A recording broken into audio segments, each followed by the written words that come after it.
All right, so in this section, what we're going to do is we're going to take a look at the intercepts, just the intercepts of rational functions. I find this to be the easiest thing because it follows the same rules as if you had a linear function. If you want the x-intercept, you set y equal to 0. If you want the y-intercept, you set x equal to 0. That's it. That's the whole concept here. It's really no more than that. We're going to see how to manipulate these functions and work with them a little bit as we go through the process, but it's the exact same thing as when we had simple linear functions or even quadratics. So for the first one, we start with the question, determine the y-intercept of the following function. Well, to find the y-intercept, you do exactly what we just said. Set x equal to 0. What do you notice happens when you set x equal to 0? What are you only left with? Give me a term, not another. What are you only left with? Integer values, and they come from what part of the function? At the end of a polynomial, what do we call this last number here? The c-value, or in general? Constants. So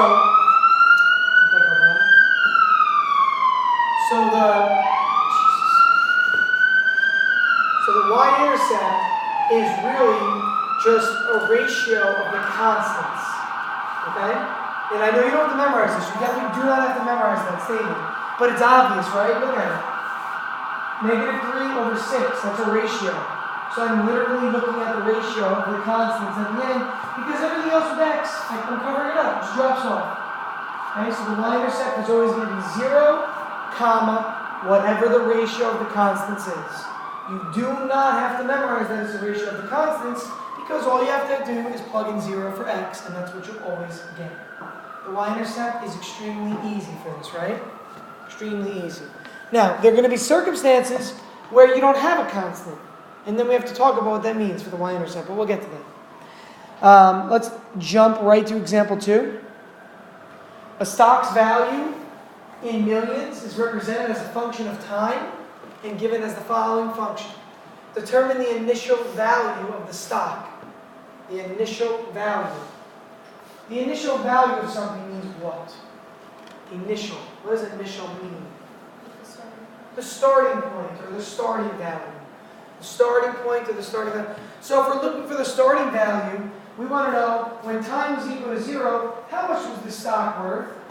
So if time is 0, you're plugging in 0 for t. Well, take a look. T happens to be your x in this case. T is your independent variable. It's along the horizontal axis. So when you set t equal to 0, you are inherently again finding the y-intercept.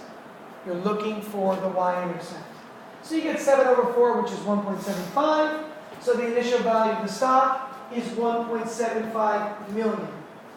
I purposely made this problem say in millions because on your SAT and your ACT and all those standardized tests, they have a very common trend where they write things and they write in thousands or they use the word in millions. All that means is that your answer, although it's 1.75, it really means 1.75 million. So 1,750,000. All right? So again, our conclusion is that the y-intercept of a rational function is the value of the ratio of the constants. It's the ratio of the constants. So the y-intercept, all in all, is usually the pretty easy part. Okay? It's usually the pretty easy part. We'll see when it's not the easy part, and we could actually see that in example 3. So let's jump to example 3 right away. In example 3, though, I'm not asking for the y-intercept, although we kind of throw us for a little bit of a loop, and we'll explain why, but we're asking for the x-intercept. And when you find the x-intercept, simply set y equal to 0. But I have a question for you. And I am asking this question because too many students make a mistake here. Please take a look at this right here, what I'm boxing in. Okay, now, if 0 is equivalent to a fraction, what can you tell me? Again, if 0 is equivalent to a fraction, what can you tell me? Specifically about that fraction. If 0 equals a fraction, what can you tell me about that fraction? You're the first hand. The numerator has to be 0. Very good, Jeff. The numerator has to be 0. What happens if the denominator is 0? It's either Undefined, or if they're both 0, what was the other term? Indeterminate. So we are looking for a situation where the numerator is 0. That's when a fraction equals 0 only. That is the only time a fraction will equal 0, when the numerator equals 0. So if we have this fraction equal to 0, all we care about is the numerator. So we factored it in the next step as x minus 5x plus 2.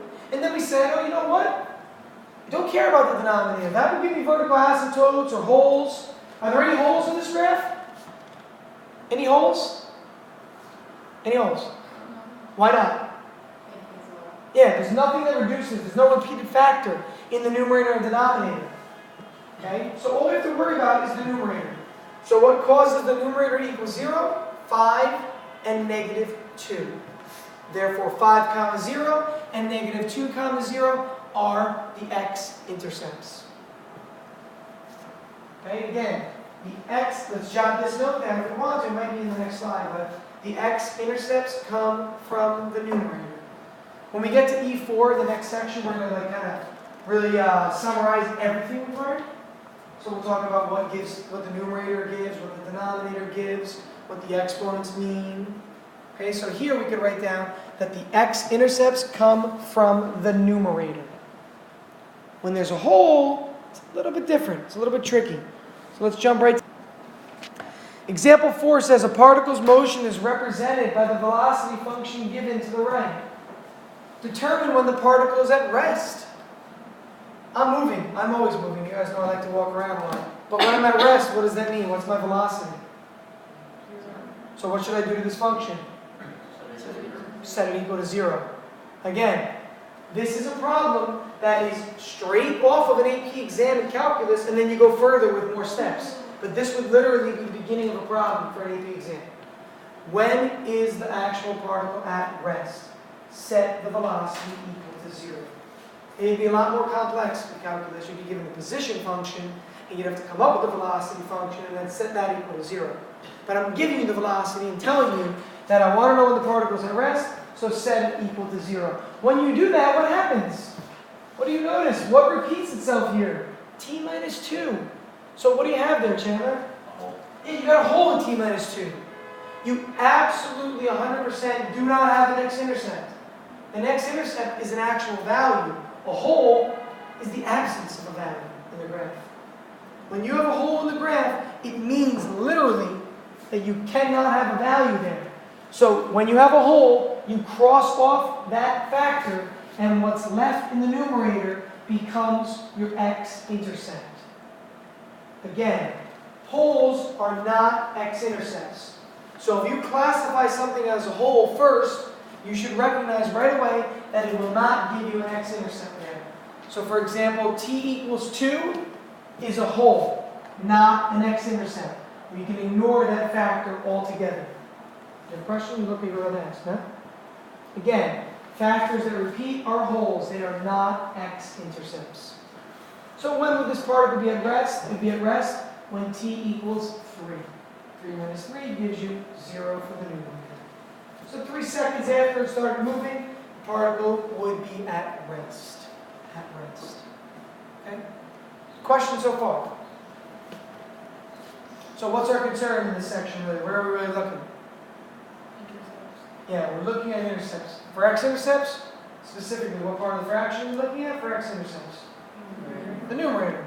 Okay, for the y-intercept, it's easy. Just set x to 0. It just becomes your ratio of your constants.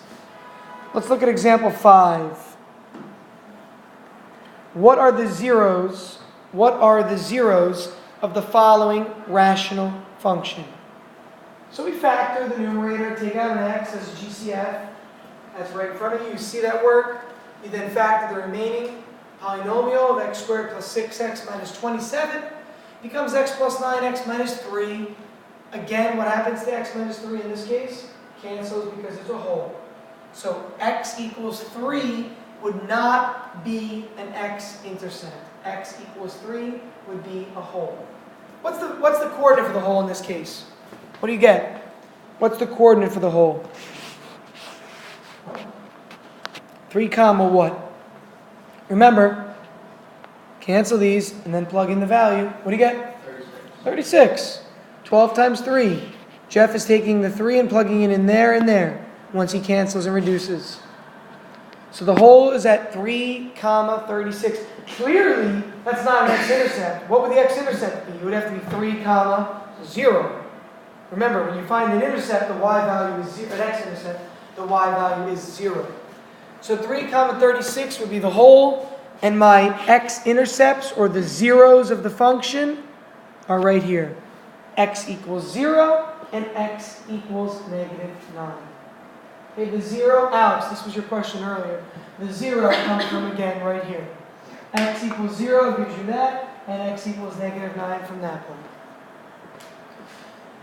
All right. There's no y-intercept on that. What would the y-intercept be, actually? 0 over 3. What would it be? 0 over negative. Which is what? It's 0. Why is the y-intercept 0 in this case for number 5? That's a great question, Aniva. The y-intercept is 0 because, look, isn't the x-intercept also 0? Weren't these the x-intercepts, 0 and negative 9?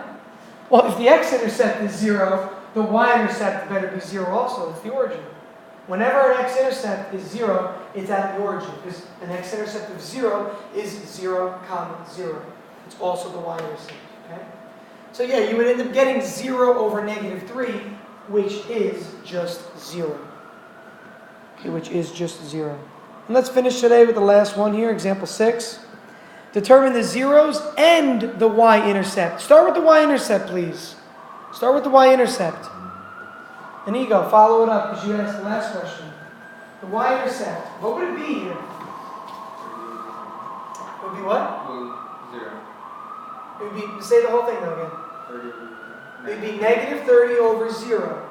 But negative 30 over 0 is not 0. 0 over negative 30 would be 0, right? What's negative 30 over 0? Well, what is it though? What do we use the term? Oh, undefined. It's undefined. Anything over 0 is undefined. So look at this problem. If you're missing a constant in the denominator, here, there's no constant here. So when I set x to 0, drops off all of this, giving you negative 30 over 0, which is undefined. The reason it's undefined, Chandler kind of jumped ahead there, but he knew, there's a vertical asymptote at x equals 0. Because look at the denominator when you factor it. See the factor here? When you factor the denominator, you're going to get an x out in front. So this gives you a vertical asymptote at x equals 0. Any holes in this graph? Any holes? Any holes? Any holes? No, why not? Nothing cancels. So we, as a result, have a vertical asymptote of x equals 0, x equals 1/2, x equals negative 4. Those are my vertical asymptotes. Well, what are my x-intercepts? Just look at the numerator. You got 4 factors in the numerator. There they are. So you have 1, 2, 3, 4 x-intercepts. How did I factor the numerator?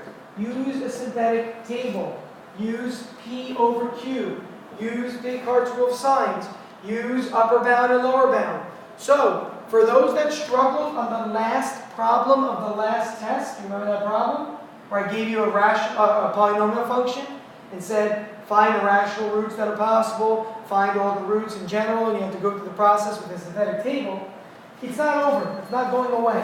I'm telling you now, I will have something where there's a numerator or something you have to factor like this, that it's going to reiterate what you learned in section 8.7 and 8e. Okay, so please, on this next test, be prepared to understand how to answer a problem as difficult as this example here.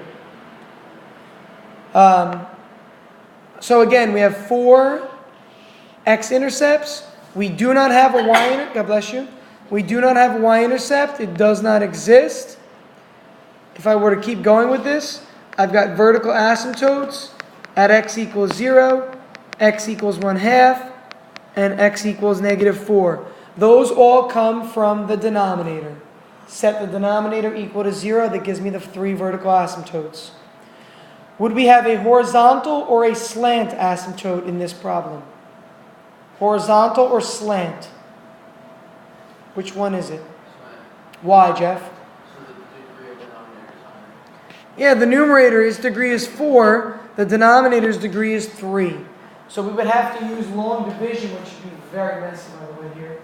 Okay, we'd have to use long division to find out what the slant asymptote would be for a graph like this. So here's what I want you to do.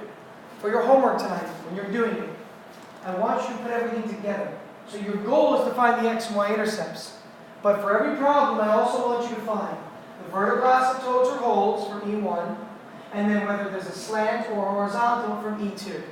So your primary focus of the homework is the x and y intercepts that we just worked on just now in, what, 10 minutes it took us? Not even, right? 10, 15 minutes to go over that whole thing, really. So that's what your primary focus is, but I want you to also take a look at the actual vertical, horizontal, slant, asymptotes, and possible holes on the ground. All right, the homework is on the next slide for you. Okay, yeah. So it's a total of either 8 or 4. 8. 8 or 6, yeah. Okay, number 8, you're going to see that you have to use a synthetic table to factor that numerator. So please practice that. Besides that, though, the rest of the factoring, well, maybe number 6 is a little bit tough. Number 7 could be tough, but you can factor out a 2 at least, and then use AC method. Okay, the rest of the factoring should be relatively, let me see, yeah, relatively straightforward, yeah.